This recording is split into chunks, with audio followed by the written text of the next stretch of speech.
that went into effect in 2022, requiring direct-to-consumer genetic testing companies like 23andMe to obtain Californians' express consent for the collection, use, or disclosure of their genetic data. Under this law, Californians are also able to delete their accounts and genetic data and to destroy the biological samples they provided to these companies. In the context of 23andMe's bankruptcy, can Californians still exercise these deletion rights, or does the bankruptcy process somehow interfere with, override, or otherwise affect our state's privacy protections? Thank you. Bankruptcy proceedings do not override any applicable law. So state law and federal law are recognized in bankruptcy proceedings. Whatever rights your consumers have outside bankruptcy, they'll have inside bankruptcy in terms of their legal rights. And if the database, 23andMe's database, is sold as a bankruptcy asset, what obligations would the acquiring company have under federal or California law to maintain those same security standards? So the same laws that would apply now to 23andMe would presumably apply to any buyer. Even if this is not a California company operating in some other state, they would still be bound post-bankruptcy to California's privacy standards? To the extent that California privacy standards apply, yes, they would. And is a commitment made by an acquiring company somehow enforceable? Apart from California's law, vis-a-vis residents of other states, is a promise made by an acquiring company somehow legally enforceable, or is it only as good as the person's intention to comply with that commitment? So contractual promises are enforceable up to the point that they can be enforced. That's not a great answer, but again, our statement is a contract is a promise to perform or to pay damages. It's possible for parties to breach that agreement, in which case the party that on the other side of it would be entitled to damages for the harm that they've experienced. But without, I guess, let's say I'm acquiring 23andMe's data set. I commit to maintaining the deletion provisions, et cetera, complying with California law, even if it's not required somehow. I acquire the data set. I don't comply. right.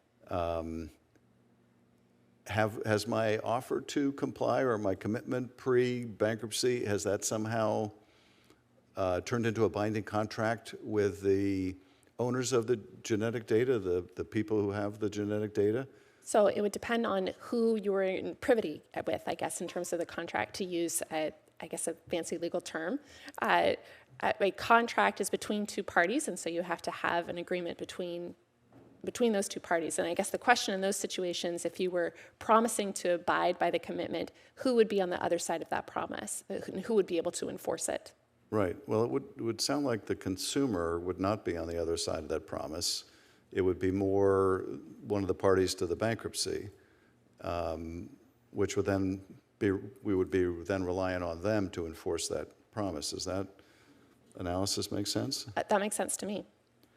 And what controls are in place, Mr. Selsavage, maybe I can ask you this question. What controls are in place to prevent any unauthorized access or misuse of information during the bankruptcy proceedings? 23andMe is, basically places data security and data privacy is top of mind.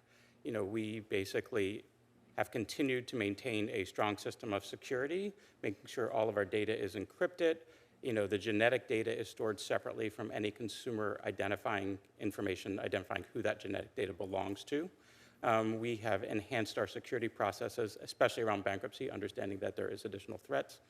And, basically on the consumer side, we have since enacted two-factor authentication so basically there is a second level of either an SMS text message or an email verification when somebody's trying to access their account, and then placed additional restrictions if I can just interrupt with one last question because my time is going to expire. How do we know that an acquiring company or entity or person would maintain the same security standards that you have over privacy, and even those standards were subject to hack? Senator, the good news here is there's two potential buyers at this point for 23andMe. The first is Regeneron, a American $55 billion market cap pharmaceutical company who actually has data security over genomic data today. And TTAM Research Institute which would be maintaining the same security standards as 23andMe. Senator Mr. Brett.